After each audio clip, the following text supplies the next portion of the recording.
Do you know what's scarier than a bullet in battle? Scarier than a bullet is the hand of a surgeon, the very person meant to save you. Imagine the year 1537, a battlefield after the fight. Mud, blood, groans. Soldiers lie wounded, one with a hole in his leg, another in his shoulder. They aren't dying yet. They're waiting for help. And then help arrives.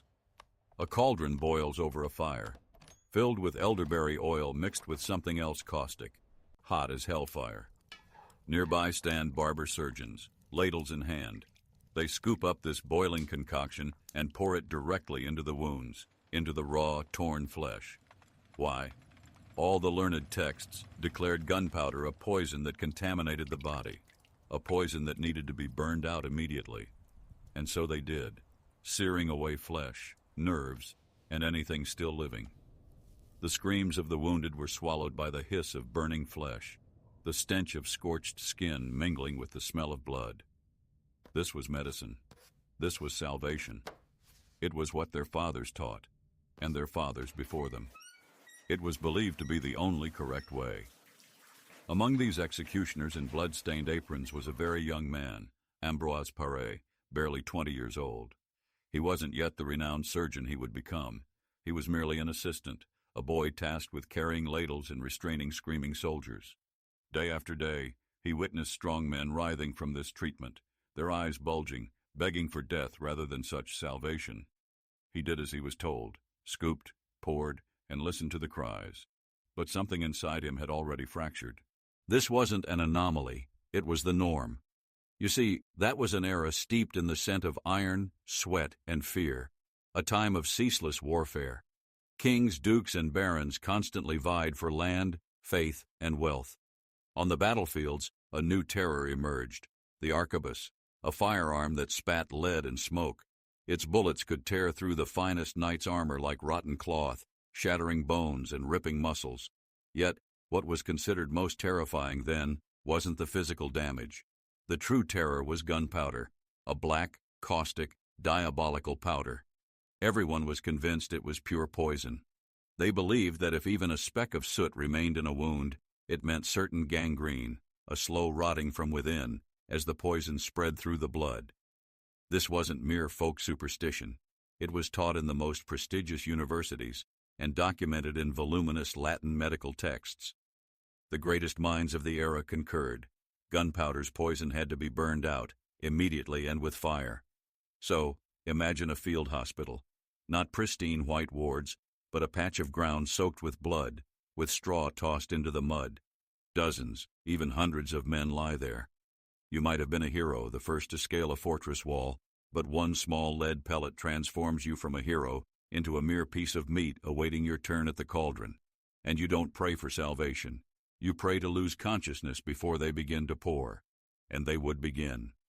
The surgeons of that era were tough individuals, essentially butchers, with strong hands for holding and steely nerves for enduring screams. For them, it was a job, arduous, grim, yet righteous. They believed they were saving souls by burning the devilish poison from bodies. Every single one of them held this conviction. It was the only method they knew. Brutal, but in their minds, the only correct one. Yet among these believing butchers was one who didn't subscribe to their methods.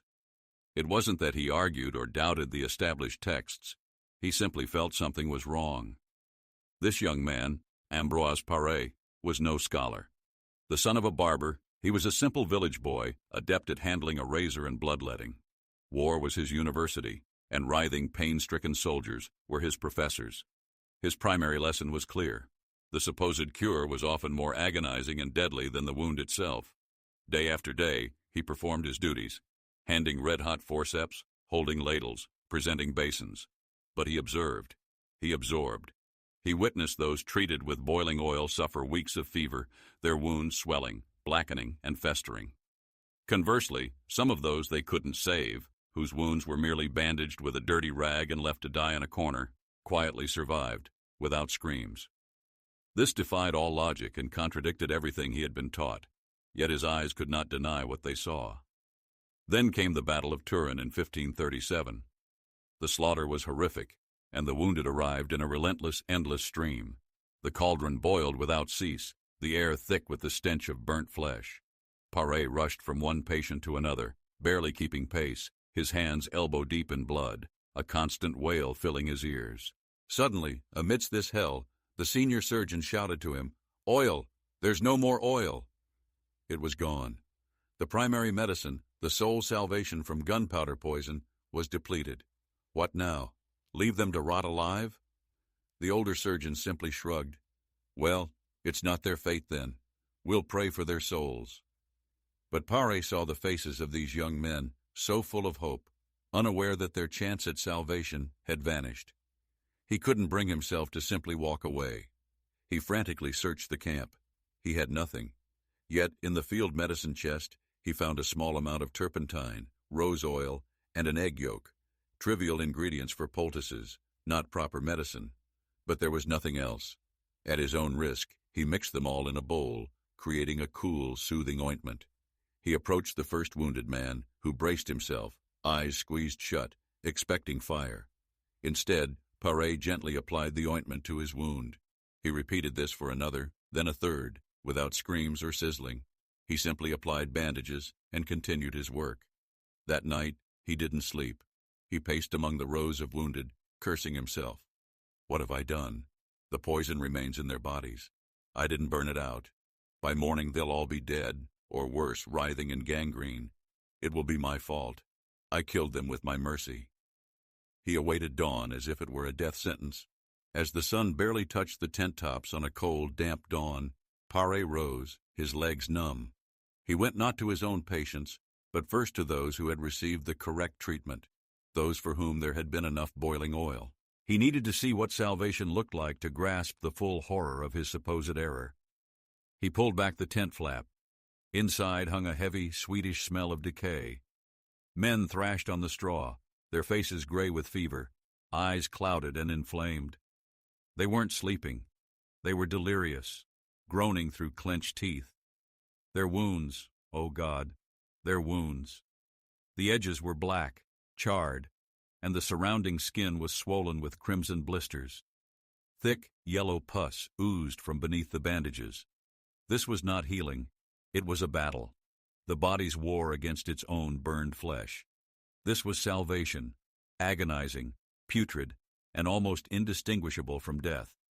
Staggering into the fresh air, his heart pounding in his throat, he turned to his own patients, those he believed he had condemned yesterday. He walked as if to his execution, already picturing motionless bodies covered in dew, the silence of death. He approached the first man, lying against the infirmary wall, covered by an old cloak. Paré froze, afraid to even touch him, but then he heard it. Quiet, steady breathing. The man was asleep, simply asleep, not delirious, not writhing. Disbelieving, Paré carefully pulled back the edge of the bandage. The wound was clean. Yes, it was severe and jagged, but its edges weren't burned. There was no blackness, no horrific swelling, just a wound, living flesh attempting to heal. Could it be a fluke? Just one strong constitution? He rushed to the next man, the same peaceful sleep, the same calm breathing, and the wound beneath the bandage was identical. No fire, no pus. He checked a third, a fourth, a fifth. They were all sleeping. He moved frantically from one to another, touching their foreheads, which weren't feverish. He listened to their steady breathing. He looked under their bandages and saw the same thing each time. His soothing ointment, his old wives' remedy, hadn't killed them. It had given them what the scorching oil had not: peace, a chance. He stood amidst the rows of sleeping bodies. On one side of the camp, there were screams, fever, and stench, the domain of official medicine, scholarly, correct, and book-approved. On the other, silence and sleep. This was his mistake, his cowardice, his desperate improvisation. Yet this mistake worked. Those who were cauterized died in agony. Those he treated with ointment lived. In that instant, Ambroise Paré's world inverted. All the thick books, the wise pronouncements of venerable doctors, the accumulated experience of generations, all were exposed as a cruel, murderous lie. The truth lay right there, in a bowl of egg yolk and rose oil, simple, quiet, and merciful. And he made a vow, right there among the sleeping soldiers under the cold morning sky, Never again would a single drop of boiling oil touch a wound if he were present. Never. This is where his true genius lay, his profound secret. Did he invent some miraculous cure, or was there magic in that egg yolk? Not at all. His brilliance wasn't in what he devised, but in what he refused to do.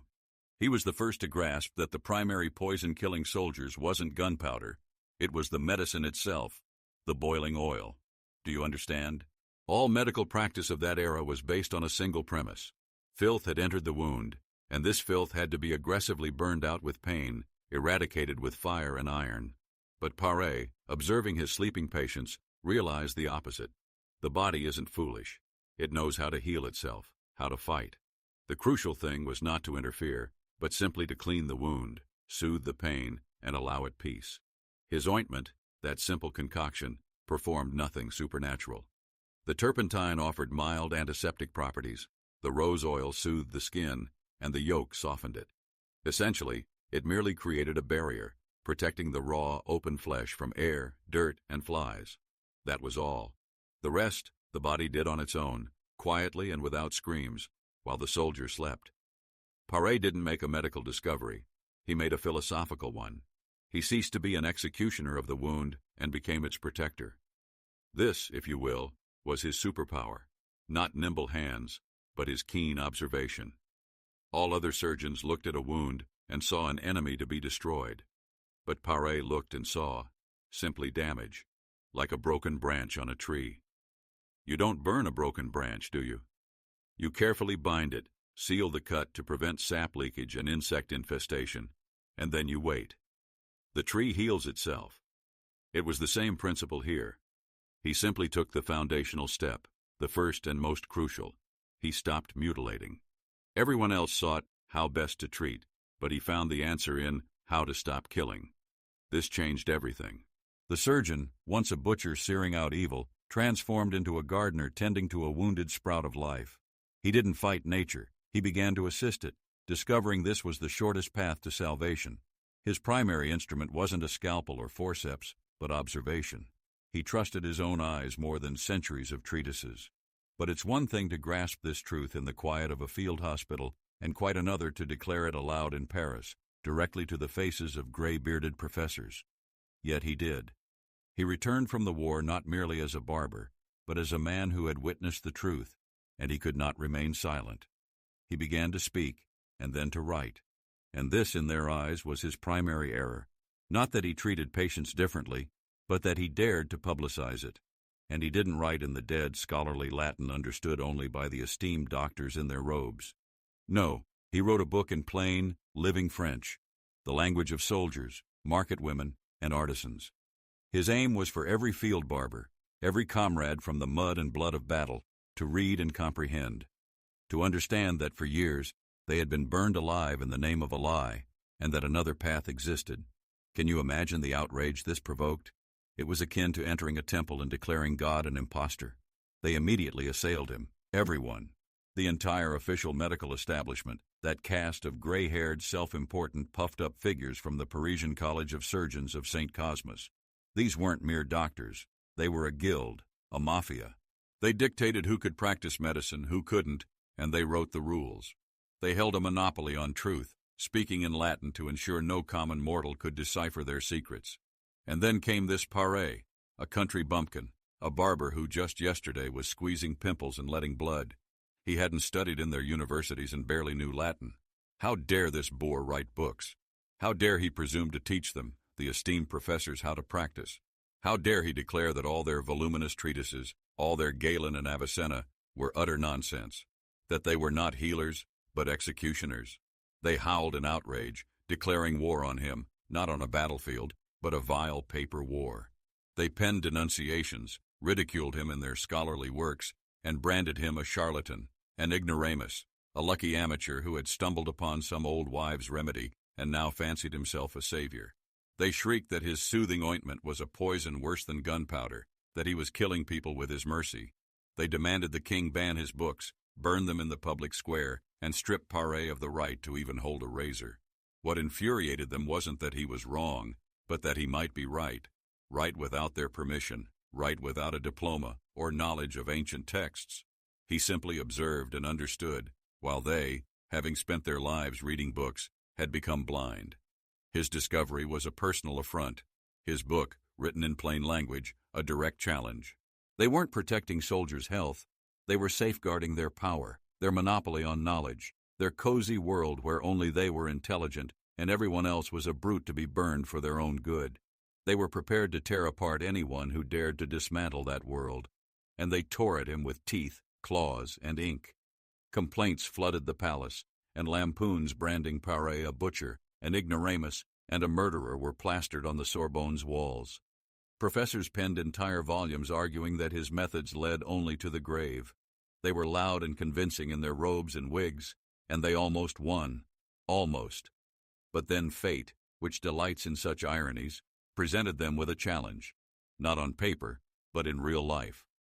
A grand tournament was in full swing, a festive occasion with the king, nobility, and beautiful ladies, filled with the clang of steel and the neighing of horses. During one bout, a lance splintered, and a razor-sharp fragment flew into the face of one of France's most distinguished noblemen, the Duke of Guise, striking him just below the eye. Wood and steel pierced his skull, lodging deep near his brain. The Duke fell from his horse like a sack. The finest rushed to his side, the entire College of St. Cosmas, all those who had denounced Paré. They surrounded the Duke's body, felt for a pulse, and peered into the wound. They shook their heads, threw up their hands, and muttered in Latin that the situation was hopeless. To remove the fragment meant certain death. To leave it meant he would die from putrefaction within days. The verdict was unanimous. A dead man. Prepare for the funeral. But the king refused to prepare for a funeral. He loved the Duke and was furious. "Find someone who can," he roared. Someone from his retinue, perhaps a simple Captain Paré had once saved on the battlefield, quietly whispered, "There is one, a barber, Ambroise Paré." The name landed like a slap in the face. Summon this upstart? This boor? When the luminaries of science were present? But the king was desperate. "Call him." Paré arrived, without a scholarly robe or clever speeches. He silently knelt beside the Duke, consulting no books but delving into the wound with his fingers. Carefully, gently, he felt its edges, trying to understand how the fragment was lodged. Everyone held their breath. The professors watched him with contempt, secretly hoping he would kill the Duke and disgrace himself forever. Paré then looked up and declared, "I can do it, but I need an instrument." He didn't ask for sophisticated surgical forceps. Instead, he rushed to the court blacksmith, and right there at the forge, sketched what he needed on a piece of charcoal. Special pliers with long, thin jaws designed to bypass the fragment and grip its very tip without damaging the brain. As the blacksmith worked, Paré directed him. "Thinner, even thinner. Bend it here." He was literally creating the instrument with his vision and words. He returned to the chambers with the pliers, still hot from the forge. The professors gasped. To treat with a blacksmith's tool was barbarism, but the king waved his hand, commanding, "Do it," and Paré did. He instructed assistants to hold the Duke's head steady, braced his own knee against the bed, and slowly, carefully, inserted the pliers into the wound, feeling his way. A profound silence filled the room, so quiet that the crackle of a candle wick was audible. Then came a dull, soft click. Paré slowly retracted the pliers, and on their tip, a bloody piece of wood and steel emerged. He had extracted it. The Duke did not die. He didn't even cry out. He simply took a deep breath for the first time in hours. In that profound silence, everyone understood. This barber, this commoner with blacksmith's pliers in his hands, had just shamed the entirety of Parisian medicine.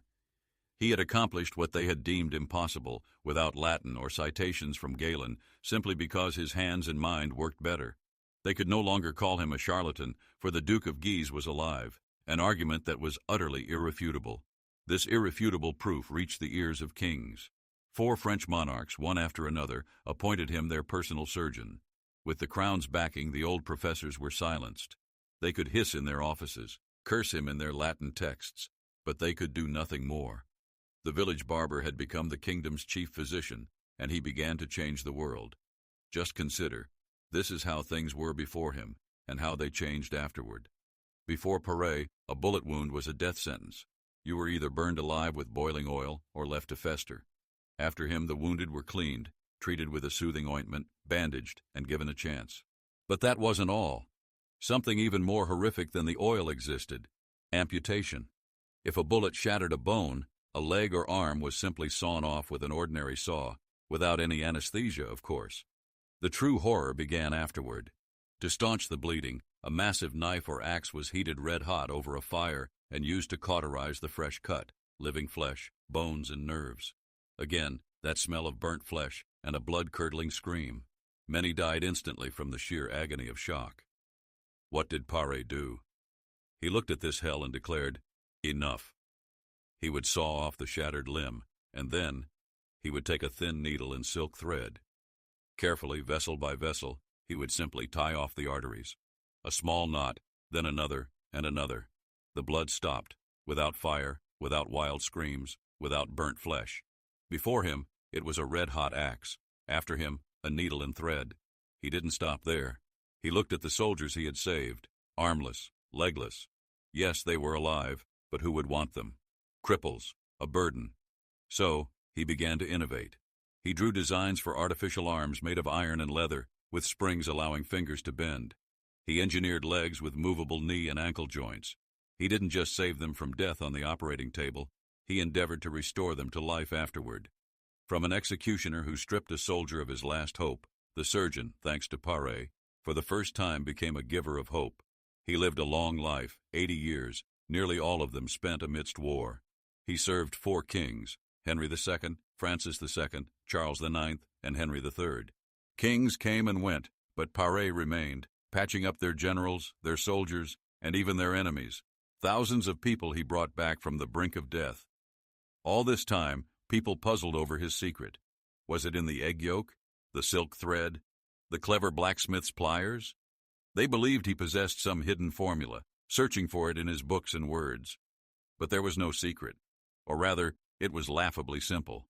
All other surgeons read thick Latin texts detailing how things ought to be. Paré, however, watched. He observed the living, suffering individual to see how things truly were.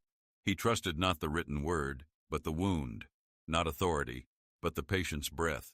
He left no miraculous elixir behind, but something far more significant. A single thought, sharp as a razor's edge. When everyone around you, the most intelligent and respected, unanimously dictates how to proceed, be silent.